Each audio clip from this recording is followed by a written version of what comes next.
For all you soldiers, sailors, and Marines of the United Nations, the Special Service Division presents another episode in the amazing life of the Great Gildersleeve.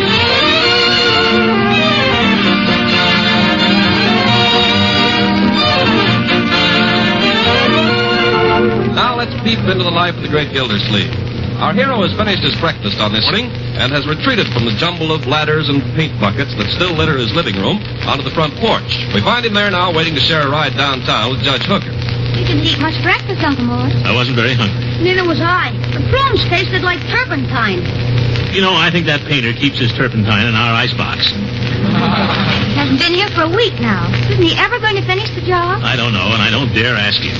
Oh, well, here's the postman. Morning, Mr. Gildersleeve. This mail for you. Thank you, Mr. Fauci. Mostly bills, I suppose. Mostly. You got an airmail from New York City that might be something. Well, airmail from New York. Thanks, Newt. Well. It's from Brink. Brinkerhoff? That stuck-up kid that visited here last year? His father, my dear. And he was not a stuck-up kid. He was a very well-brought-up young man. Well, what do you think of that? Brinkerhoff is coming through Summerfield, and he... Oh, my goodness. Oh, Lord, what's the matter? He's got his wife with him. Well, what's the matter with her? She's a countess. A countess? Yes. A real one? Certainly. Don't forget that Brink was the richest man in my class at college. He drove a blue Romer and had 2 fur coats, one for Sunday. God. Is he a millionaire? He's got millionaires working for him. He married this countess about 3 years ago after his first wife died. Very quiet wedding, of course, on a yacht. Well, they're coming. We better get busy. Oh, I should say so. When do they arrive? Well, let's see. Oh, it's tomorrow. He says, look forward to renewing our old acquaintance. We'll arrive around 7 in the evening. Well, good old Brink. Gee, a millionaire. Was he your roommate, Unc? Well, no. Brink didn't have any roommate. He lived with his valet. Oh. Well, come on. Got to get busy. Better get Bertie started on some fancy cooking.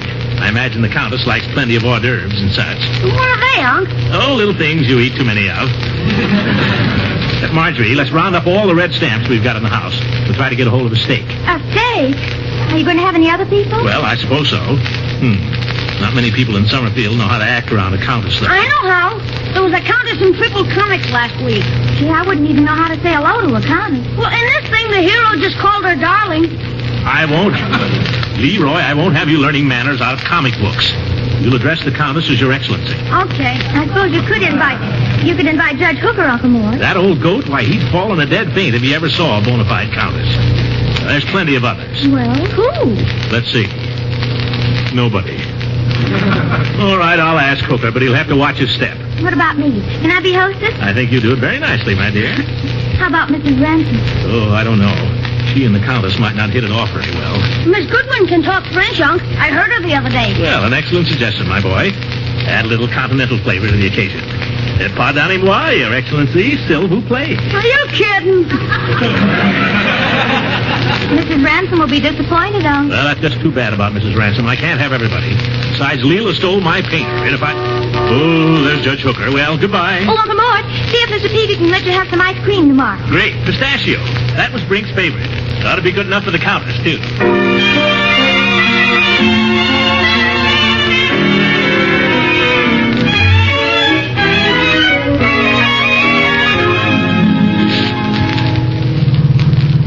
Sorry I was late, Gildy. Had a call from the city attorney about a damage suit he's working on. That's all right, Judge. Let me off at Peavy's, will you? I've got to do an errand. Glad to, Gildy. Oh, Horace, if you're not doing anything tomorrow night, I'd like you to run in for supper with some friends of mine. Tomorrow night? Well, I generally have my bar association tomorrow. All right, Judge. You go to the bar association. I'll ask someone else to meet Cyrus W. Brinkerhoff. Cyrus Brinkerhoff? Has he got the Countess with him? Yes. He and the Countess are coming to my house for supper tomorrow night, but of course, if you're busy... Oh, Throckmorton, I'd be delighted. Yeah. Cyrus W. Brinkerhoff. There's a name that'll make Summerfield sit up and take notice. Well, I'm not going to make a splurge, you understand. Brink and I were friends in college, and I'm sure he'd want everything kept simple and homey. Well, I think you're showing splendid judgment, Throckmorton. Still, a line or two in the Summerfield Indicator. An excellent suggestion, Horace. That's no more than common courtesy to a stranger within our gate. Yeah. Brinkerhoff's a pretty nice fellow, is he, Gildy? Oh, the salt of the earth, Horace. And generous? I remember in sophomore year, he gave our math teacher a fitted leather suitcase. Must have cost $150. That's quite a present. Yeah. And would you believe it, the darn teacher went ahead and flunked him anyway. Well, I'll surely look forward to meeting your friend, not to mention the Countess. I remember her picture in the rotogravure section. Yeah, so do I. But we got to remember, she's of noble blood, Horace. You'll mind your P's and Q's. Why, Gildy, you don't have to worry about me. All right. Just don't want you stabbing the bread with your fork like you do at the Summerfield Grill, that's all. Gildy, believe me, you'll have no cause And don't stick your napkin in your shirt collar. Dag-nabbit, Gildersleeve, I've been around. Well, just watch your step, that's all. Are you going to dunk your bread in the gravy as usual? No, see here, hooker. Oh, stop. Here's Peavy's. Oh, yeah, I forgot. And don't you worry about my manners, Gildy. I'll be the glass of fashion and the mold of form. Yeah, that's fine, Judge. I'll see you tomorrow around 7. And bring your ration book. Goodbye, Horace. Toodaloo. Yeah. Does something to embarrass me. Nothing like a hick lawyer. Well, hello, Mr. Gildersleeve. Well, hello, Peavy. Peavy, I've got to ask you for a special favor. Well, I can give you anything in the drug line except penicillin or an alarm clock. I don't need either of those, Peavy. I've got to have some ice cream that's fit for a millionaire. Well, I think I can manage that. Any particular millionaire? Oh, yes, Peavy. Hold on to your soda fountain while I tell you. Cyrus W. Brinkerhoff. I think if I'd heard that name before, I'd remember it. Peavy, don't you ever read the newspapers? I read the Indicator every day. The Indicator. Don't you ever read about Wall Street, Washington, London? Well, not very much, Mr. Gildersleeve. You see, I don't know anybody in those places. Well, then I'll tell you. Cyrus W. Brinkerhoff is one of the biggest men in this country. Well, then why don't he buy his own ice cream? He's going to be my guest, Peavy. He's coming to my house. Well, why didn't you say so? Glad to do anything for a friend of yours. Peavy, will you please try to get me a quart of pistachio? Brink loved it so. Back in college, he always ordered pistachio. Yes, sir. Many and many's the plate of pistachio ice cream I bought old Brink. You bought it for Brink, Mr. Gildersleeve? Oh, yes. Brink wasn't one of those millionaires that was always flashing his money. I often as not, he was clean broke, not a penny on him. And he'd let me buy him some ice cream, or any one of the fellas. Just a big, good-natured kid. That's what I call being democratic, Peavy. Well, no, I wouldn't say that. You could say he was just being economical. Peavy, you're speaking of a very dear friend of mine. No offense. Well, never mind. Can you get me the pistachio? Well, I don't really know if I can, but I promise to try. I'll bring it around myself tomorrow afternoon. Yeah, I know you'll do your best. Well, I got to be running along. A lot of things to get ready. I can imagine. Nice you had your house done over just in time for these rich folks to see it. Yes, very lucky. In fact, oh, good heavens, Peavy, I just remembered. What? My house is full of ladders, buckets, brushes, and wallpaper. Ooh, I got to go. I got to drag that painter back to work and get him to finish up somehow. Drag him back from where, Mr. Gildersleeve? He's been led astray by my ex-fiancée. It rhymes.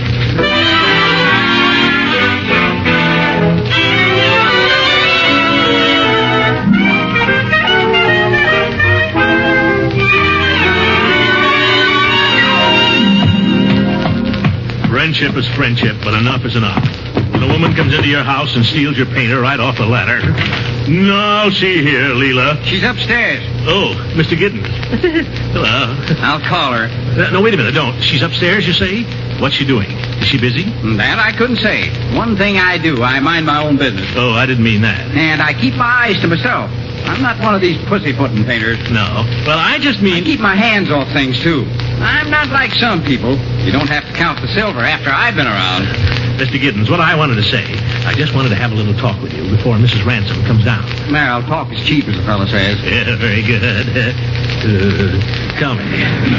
How much longer do you think it's going to take to finish her stairs? Well, that's hard to say. Hard to say. Depends a little on the weather. Weather? What's the weather got to do with it? Well, on a damp day like this, varnish don't dry, you know. Oh, that's great. I mean, I'll tell you what you do. While you're waiting for a good day here, why don't you just come over to my house and finish up where you started, in the living room? Well, I don't know what she's going to say. Don't tell her. You don't have to tell her you're coming over to my house. Just tell her the weather's not right, or that you got a call from home or something. Just you slip right out now while she's upstairs. Well, Throckmorton. Oh, hello, Leela.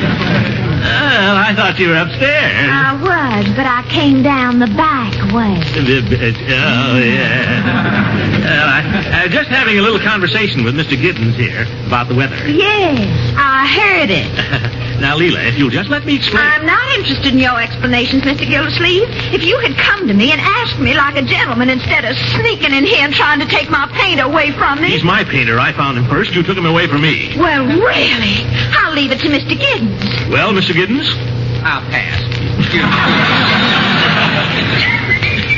Leela, let's be reasonable. I'm giving a dinner party tomorrow night. My living room's a A mess. dinner party? Oh, silly. Why didn't you say so? Well, I tried. Oh, I think that's so exciting. I just love dinner parties, and I haven't been to one since my husband died. Well, you don't understand, Leela. This is a very small party. Oh, I think they're much more fun when they're small and intimate, don't you? Well, this isn't even a party, really. It'll be very dull. Just this old college chum of mine coming to town. Oh. I thought I wouldn't invite anybody but the family, practically, and maybe a couple of old ducks like Judge Hooker. Throckmorton, if you're trying to tell me that I'm not included, don't bother, because I'm not accepting any invitations yet, out of respect for the memory of my late husband. I think you're right, Leela. Beauregard was a fine man. But as for the painter, if you think I'm going to let him leave here before he's finished these stags... But, Leela, it's a dinner party. I may just possibly be giving a dinner party myself, Throckmorton, and it won't be for any old ducks either. That's telling him, lady. See here, Giddens.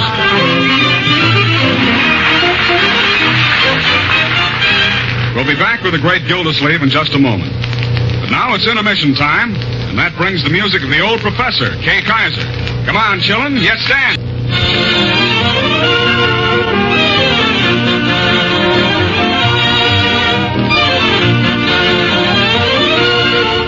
Now let's get back to the Great Gildersleeve and his entertainment problem. It's the morning of his big day, and he's still got quite a few details to straighten out. Some of them have to do with the kitchen, where we find him now in conference with Bertie. Did Marjorie help you with the hors d'oeuvres? Oh, yeah. She brought me a recipe she cut out of a magazine. Here's a picture of it. Well, Technicolor. My, it does look mighty good, Bertie. They ought to look good. It would take me 3 hours to make a dozen of them, and you could eat them all in one bite. Oh, well, maybe you can think of something simpler. Some stuffed celery would be nice. I might have time to stuff a little celery, but I can hardly get anything done till that old painter gets his stuff out the living room. Yes, I know. Yeah. Say, Bertie, Yes, sir. I'll bet that painter would come over here in 2 minutes if I was to tell him you baked him an apple pie. Mr. Gildersleeve, once and for all, do you want me to cook for Mr. Brinkerhoff or Mr. Gibson? Yeah, now, Bertie, the dinner is the first consideration, of course. I just thought if you could sneak a pie into the oven in your spare time. I declare, Mr. Gildersleeve, you're trying to kill me. You know I got to wash all the good china and clean the silver. I was only joking, Bertie. Well, please, Mr. Gildersleeve, go joke with them that's got time for joking, but I ain't. Not today. No, sir. No time for cracking jokes today. Here, now, take it easy, Bertie. Take it easy. You got me all flustered. I didn't mean to upset you. I'll be good. I'll leave you in peace. If Bertie was to walk out, we'd really be in a mess. Oh, don't you ever have to practice any scales, Leroy? Oh, sure, but I'm warming up my repertoire for the countess. You'll not be called on to perform, young man. I won't. What the heck am I taking lessons for? Well, I hope eventually you'll reach the point where you know more than one piece. Next week, Miss Ruth promised. She's going to give me Dance of the Snow Fairy. I can hardly wait. I've been meaning to have a few words with you about this evening, young man, and you too, my dear. Shoot. Okay. In the first place, you children won't have dinner with us. You'll have to make other arrangements. There'll be just Judge Hooker, the Brinkerhoffs, and myself. Can I come? Well, no, the steak doesn't look as big as it did in the store. Well, what about Miss Goodwin? I decided not. I'm afraid that might lead to complications of one kind and another. I think I know what you mean. No, you don't, Marjorie. That'll be enough from you, Leroy. Before I forget, I want you to wear a stiff collar tonight. Oh, gee. Leroy? A stiff collar and I don't even get any steak? You won't dine with us, but I want you to be here when they come and greet them courteously. Okay.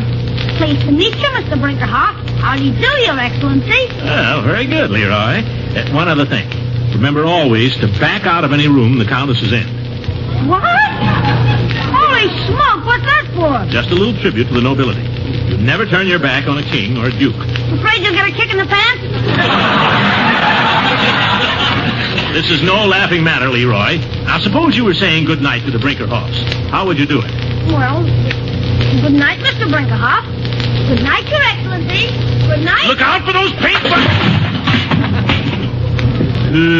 what a place to entertain royalty.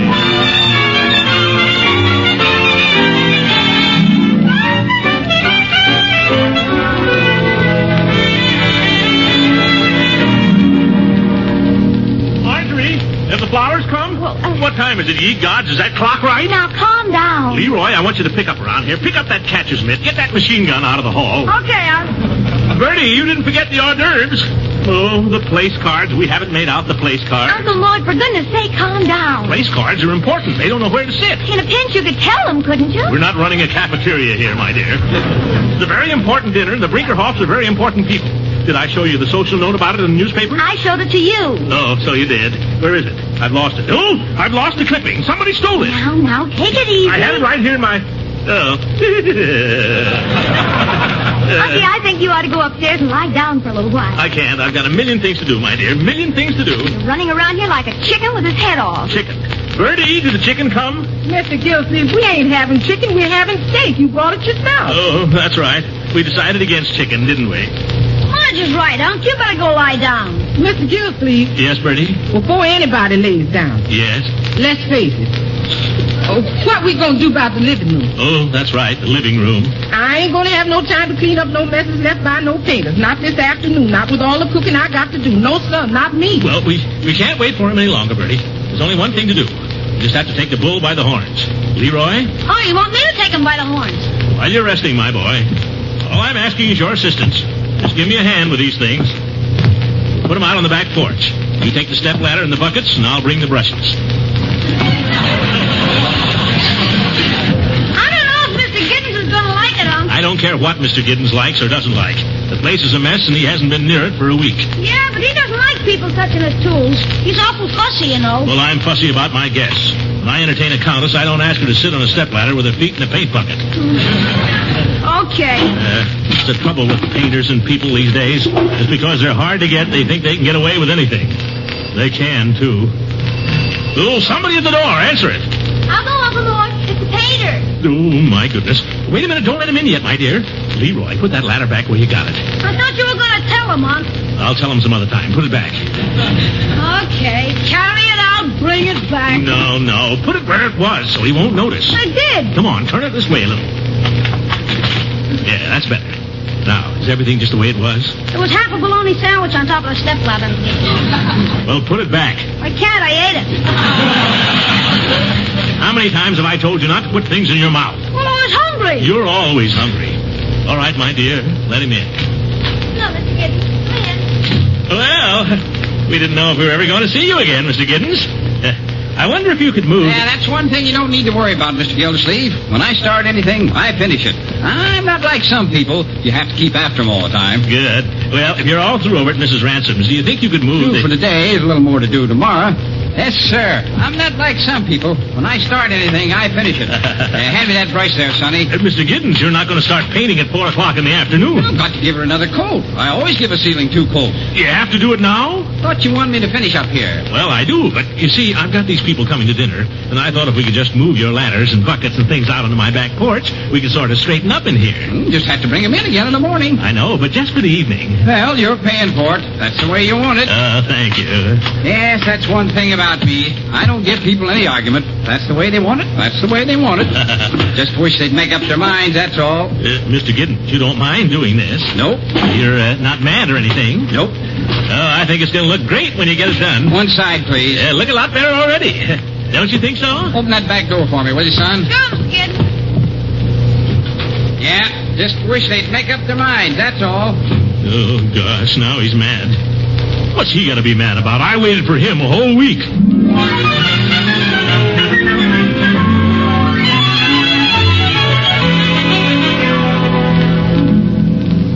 Now, have we forgotten anything? No, not a thing, Uncle Mort. I think everything looks very nice. Oh, I'm as nervous as a schoolgirl. Just remind Brady to light the candles before you sit down. Oh, yes. Bertie, candles.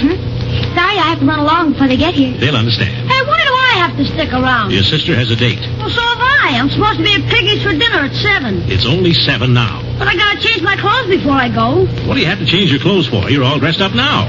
You don't think I want Piggy to see me looking like this? What's the matter with the way you look? I look like a choir boy. Don't worry. You won't fool anybody. Well... Nobody'd take you for an angel. Now, wait a minute. What did I tell you two? No fighting. Your sister looks very sweet, Leroy. So do you. Yeah, sweet. This color is killing me. How do you think I feel in this one? There they are. I'll go. Leroy, come back here. What for? Let Bertie go. Do you want him to think we haven't any servants? Okay. Now, sit down. Hold your hands. What? Stick in your shirt tail. I'm coming. Keep your shirt off. Bertie, that's not what I told you to say. Is my cap all straight, Mr. Gildersleeve? Yes, you're looking fine, Bertie. Thank you, sir. You're looking good yourself. Now, remember what I told you, both of you. Now, remember what you're to say. Oh, you judge. Oh, the judge. Relax, everybody. Well, I'm on time, I trust. Right on the dot, Horace, as usual. Well, I like to be punctual. Good evening, Leroy. Hi, Judge. Leroy, what did I tell you? Oh, good evening, Judge Hooker, and how are you this evening? You see, I told you they'd laugh, Unc. I'm sorry, Leroy. That was very nicely said. Marjorie, you're not leaving us. I'm afraid I have to, Judge. She's going out to dinner. Good night, my dear. Good night. Good night, Marjorie. Have a good time. Can't I go? Piggy's waiting. No, sit down. I want one of you to stay here and say how do you do to Mr. and Mrs. Brinkerhoff.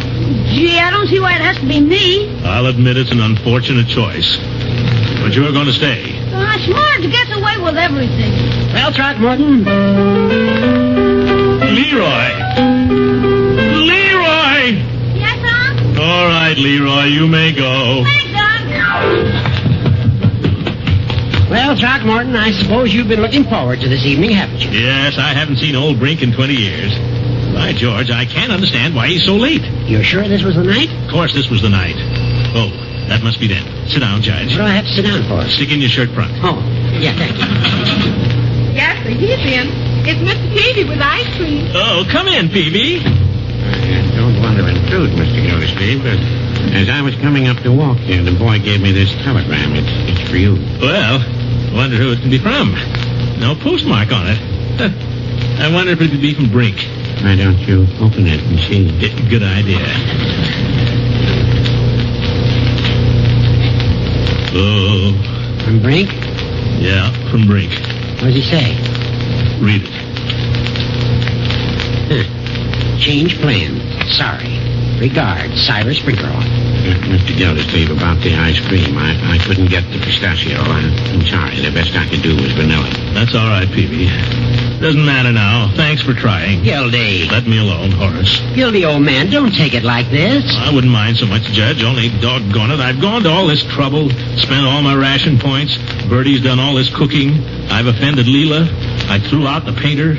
I got you over here for no reason. They printed that piece in the paper, and, well, doggone it, I think he might have let me know. Mr. Gildersleeve, may I say something? Go ahead, baby. Well, I'd just like to say that any man who'd do a thing like that is not a friend. He's an old fool. Peavy. By George, you're right, though. And I'll tell you a secret, fellas.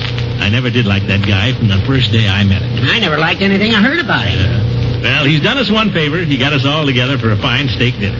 Come on, Judge. Come on, Peavy. Yeah, come on. Oh, no, gentlemen, I couldn't. Mrs. Peavy is waiting at home for me. Well, call her up. Tell her you won't be home. Yeah, tell her you're out for the night. Sure. Hey, Judge, what do you say we call up some girls? Make it a party. Leela? And Miss Goodwin. Wait, we've got to get somebody for Peavy. I know. Mrs. Peavy. The very thing. Well, no, I wouldn't say that.